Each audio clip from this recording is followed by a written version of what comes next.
बिस्मिल्लाहिर्रहमानिर्रहीम। अस्सलाम वालेकुम अज़ीज़ तलबा व तालिबात। आज एक और ग्रामर का टॉपिक लेकर आपकी खिदमत में हाजिर हैं। उम्मीद है कि आपको काफ़िया और रदीफ़ की समझ आ गई होगी। काफ़िया और रदीफ़ के समझने के बाद जो हमें सबसे अहम टॉपिक है, जिसके बारे में मालूम होना बहुत ज़रूरी है, वो है मतला और मक्ता। मतला क्या होता है और मक्ता क्या होता है? आज हम इसके बारे में डिटेल से बात करेंगे और उम्मीद है कि आज के लेसन के बाद आपको मतला और मक्ता की समझ आ जाएगी। मतला जो है किसी भी गज़ल, कसीदे या नज़्म के पहले शेर को कहा जाता है। ठीक है? मतला के मायने क्या हैं? मतला के मायने हैं तलू होना, निकलना या निकलने की जगह।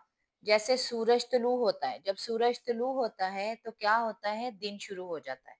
बिल्कुल इसी तरह जब पहला शेर है, जब हम वो लिखते हैं तो क्या होता है? गज़ल शुरू हो जाती है। इस वजह से मतला के लुग़वी मायने हैं तलू होना।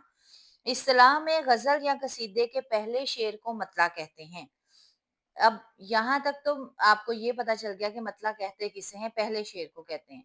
लेकिन अगर आपको पेपर में एमसीक्यू आ जाता है, कोई भी शेर देकर पूछा जा सकता है कि ये शेर मतला है या आम शेर है। तो आपको मतला की निशानी जो है वो मालूम होनी चाहिए। मतला की निशानी क्या है? मतला की निशानी ये है कि इस शेर में हमेशा 2 काफ़िये और 2 रदीफ जो हैं वो इस्तेमाल होते हैं। जबकि बाकी गज़ल में काफ़िये तो 2 हो सकते हैं मगर रदीफ 1 ही होती है। तो 2 काफ़िये और 2 रदीफ होंगे तो फिर आपको आपका ये शेर मतला कहलाएगा। अगर 2 काफ़िये और 2 रदीफ नहीं है तो ये शेर आपका मतला नहीं कहलाएगा। मसलन दिले नादां तुझे हुआ क्या है? आखिर इस दर्द की दवा क्या है? इसमें 2 काफ़िये इस्तेमाल हुए हैं हुआ और दवा, जो हमने कल पढ़ा था। काफ़िये जो हैं हम आवाज़ अल्फाज को कहा जाता है, तो हुआ और दवा देखें हम आवाज़ हैं। क्या है और क्या है? रदीफ है। क्योंकि रदीफ में कोई तब्दीली नहीं होती, इस वजह से ये 2 रदीफ और 2 काफ़िये इस्तेमाल हो चुके हैं। इसी तरीके से इसी गज़ल का मैंने एक और शेर लिखा है ताकि आपको क्लियर हो जाए कि मतला किसे कहते हैं। हमको उनसे वफ़ा की है उम्मीद, जो नहीं जानते वफ़ा क्या है। अब आप ये देखें कि इसमें काफ़िया भी एक ही इस्तेमाल हुआ है, पहले मिसरे में भी वफ़ा, दूसरे में भी वफ़ा।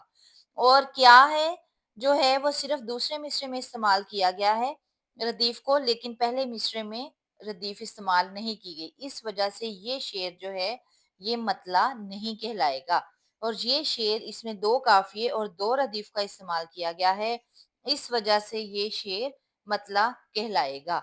यहाँ से आपको मतला का डिफरेंस जो है वो पता चल गया होगा, उसकी ये निशानी आपने याद रखनी है। एमसीक्यूज़ में बहुत ज़्यादा इस क्वेश्चन को पूछा जाता है। इस वजह से आपको इसके मीनिंग भी पता होने चाहिए और इसका डिफरेंस भी पता होना चाहिए कि आम शेर में और मतला में क्या फ़र्क होता है। अगला अब हिस्सा जो है वो है मक्ता। मक्ता के लुग़वी मायने हैं काटने के या ख़त्म करने के। तो यहाँ से ही आप अंदाज़ा लगा लें कि मतला किसे कहते हैं। ग़ज़ल या नज़्म या कसीदे का आखिरी शेर उसको हम मक्ता कहते हैं। मक्ता की भी एक निशानी होती है। मक्ता की निशानी क्या है कि इसमें शायर अपना तखल्लुस यानी मुख्तसर नाम इस्तेमाल करता है। शायर हमेशा शायर का एक मुख्तसर नाम होता है जिसको तखल्लुस कहते हैं। जैसे मिर्ज़ा गालिब हैं तो उनका पूरा नाम है मिर्ज़ा असदुल्ला खान गालिब। लेकिन उन्होंने तखल्लुस जो है वो सिर्फ़ गालिब इस्तेमाल किया है। तो तखल्लुस जो है उनकी शायरी में जगह-जगह आपको गालिब का नाम जो है वो नज़र आएगा, सिर्फ़ गालिब। तो किसी भी शेर में जब तखल्लुस यानी शायर का मुख्तसर नाम आएगा तो वो शेर मक्ता होगा। अगर किसी शेर में शायर का मुख्तसर नाम इस्तेमाल नहीं होगा हुआ तो वो आखिरी शेर कहलाएगा लेकिन मक्ता नहीं कहलाएगा। मसलन मैंने माना कि कुछ नहीं गालिब, मुफ्त हाथ आए तो बुरा क्या है। इसी गजल का ये आखिरी शेर मैंने लिया है। अब इसमें गालिब का लफ्ज आ गया है तो इसका क्या मतलब है कि ये शेर जो है ये मक्ता है, क्योंकि इसमें गालिब का लफ्ज इस्तेमाल हो गया है। शायर का नाम यानी तखल्लुस आ चुका है, इस वजह से ये शेर जो है वो मक्ता है। और अगर आखिरी शेर में शायर अपना नाम इस्तेमाल नहीं करता तो वो शेर मक्ता नहीं होगा बल्कि आखिरी शेर कहलाएगा। امید ہے کہ آج مطلع اور مقطع کی ڈیفینیشن اور ایگزامپلس کے ساتھ آپ کو سمجھ آ گئی ہوگی۔ چینل کو سبسکرائب کر لیجئے گا، لائک کر لیجئے گا۔ بہت جلد کنسیپچول کویسچن کے ساتھ آپ کی خدمت میں حاضر ہوں گے۔ السلام علیکم ورحمۃ اللہ وبرکاتہ۔